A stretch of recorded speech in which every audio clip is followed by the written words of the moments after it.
Le tapis rouge se referme sur le 75e Festival de Cannes et le triomphe, la Palme d'Or une nouvelle fois pour Ruben Östlund, le Suédois, qui l'emporte avec Triangle of Sadness, sans filtre en français, une satire du système capitaliste. Mais la Belgique pour la francophonie est bien représentée. Les frères Dardenne remportent le prix du 75e anniversaire du Festival de Cannes et Lucas dompte le grand prix de ce festival avec son film poignant Close, qui a véritablement été l'une des sensations de ce 75e festival qui a été riche en émotions. Ils sont derrière, cours!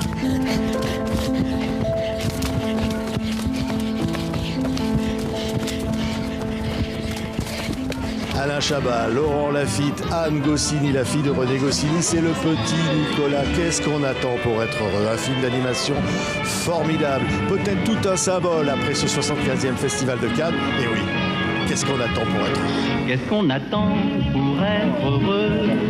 Qu'est-ce qu'on attend pour faire la fête? La route est prête, le ciel est bleu. Quelle émotion de retrouver le petit Nicolas, Anne Goscinny.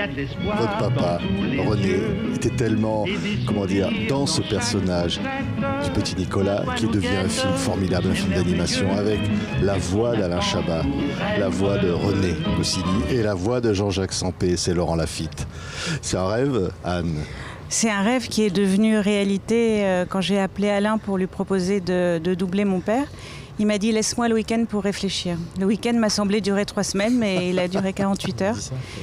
Et quand il m'a appelé pour me dire « c'est oui », je me suis dit que les étoiles étaient bien lunées. Parce que, en fait, ça s'est imposé.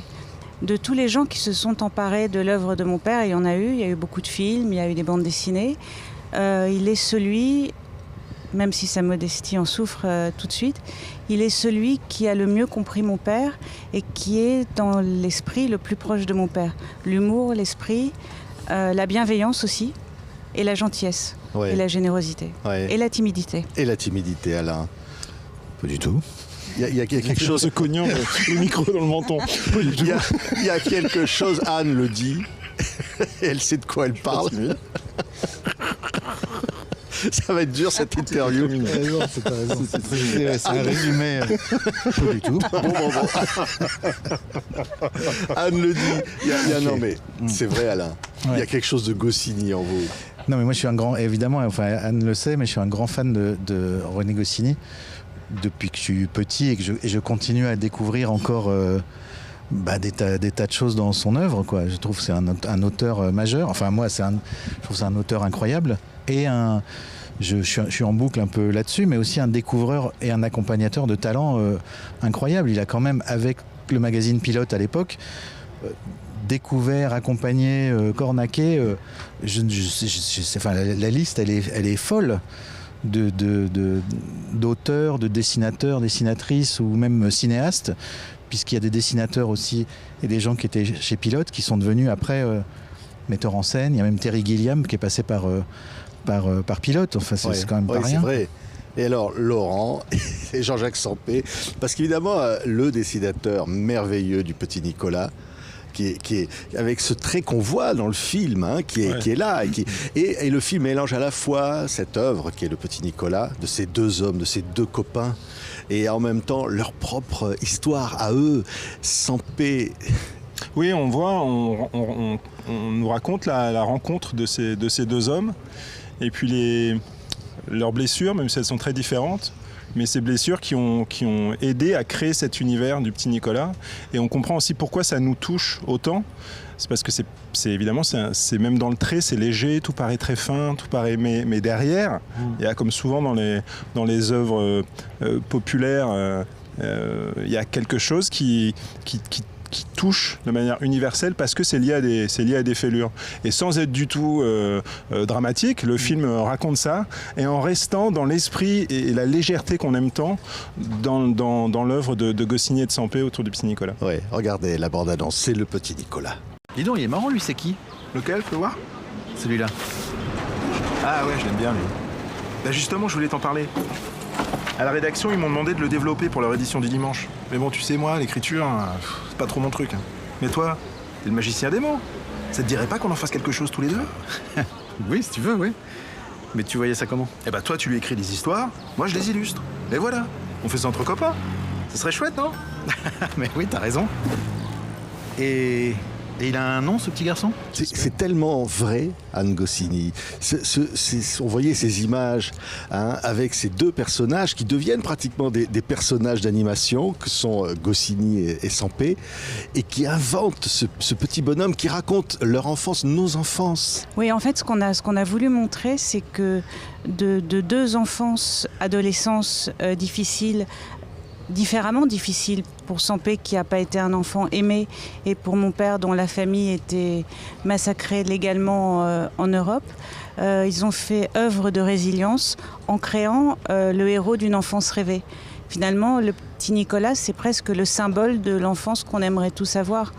Et puis, pour revenir sur le choix de Laurent, puisque j'ai parlé d'Alain, il fallait quelqu'un qui ait la classe qu'a Jean-Jacques Sampé et qui a un côté un peu, je ne sais pas si tu vas adhérer à ça, Laurent, mais qui a un côté un peu dandy, presque un peu british, très élégant, pas désinvolte, mais il fallait aussi que les voix s'épousent, il fallait que les voix ne soient pas dissonantes. Et Laurent s'est imposé comme ça.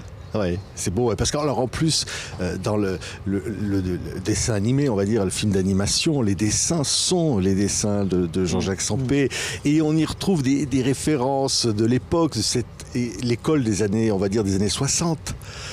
Ce moment merveilleux, quoi, qui est un moment idéal, quoi. C'est la maison, les parents, l'école, les copains, les vacances.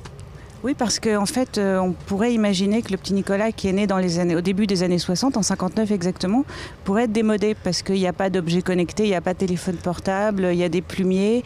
Mais finalement, les valeurs véhiculées dans cette œuvre, l'amour des parents, l'amitié, la camaraderie, les copains, la maîtresse dont on est un peu amoureux, le directeur, l'autorité au 3e degré, les bêtises, finalement, voilà des valeurs et des choses tout à fait universelles. Et on voit comment ils créent tous les deux, parce que comment ils vont faire, par exemple, décider la maîtresse, comment elle va Alors ils se conseillent l'un et l'autre. Goscinny conseille le dessin. Oui, en fait, on a eu envie, en écrivant ce film, de raconter l'œuvre par la vie des auteurs. Pour donner un exemple très concret, cette grand-mère, la fameuse Mémé, qui est un personnage formidable et tout à fait emblématique de l'œuvre de mon père, qui est omniprésente.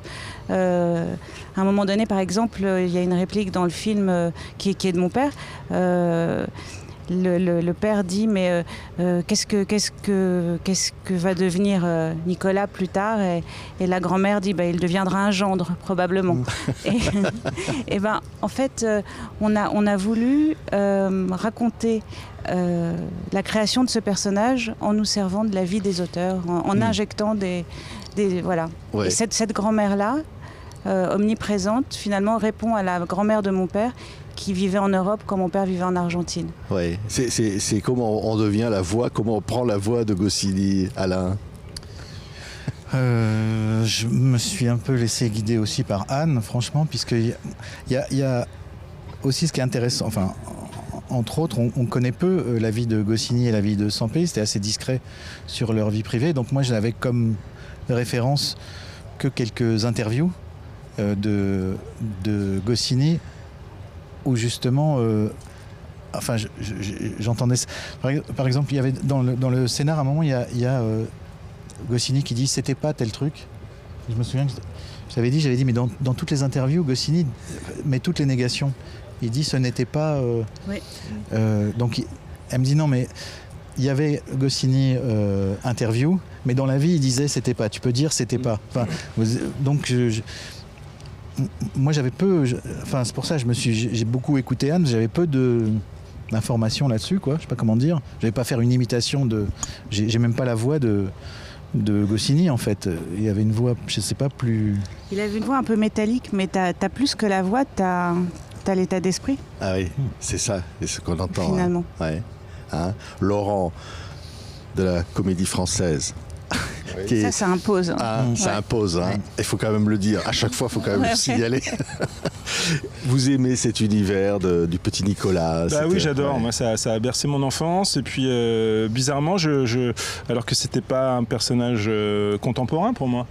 Même s'il continue d'exister de manière contemporaine, mais la première fois que j'ai découvert, il était dans un univers plutôt années 60, comme ça, comme moi j'étais un enfant des années 80, mais je me suis attaché à lui immédiatement, et puis j'ai l'impression que tant que les jeunes générations, et même les plus âgés, seront touchés par le petit Nicolas, c'est qu'on est pas complètement foutu. Je me dis que ça fait appel à quelque chose d'essentiel en fait.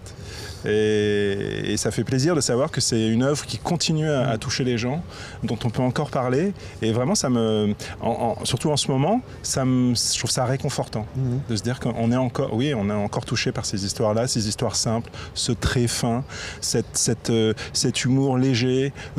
C'est poétique aussi, il y a de la poésie. Voilà, ça me rassure que ça marche. C'est vrai, encore. et Alain, évidemment, qui a réalisé Astérix, le sait, c'est Astérix, c'est Lucky Luke, c'est Is No Good, c'est plein de personnages. Mais le petit Nicolas, c'est quelque chose de très très particulier dans l'œuvre de Goscinny. Ce film, c'est aussi une façon de dire que les personnages survivent à leur créateur.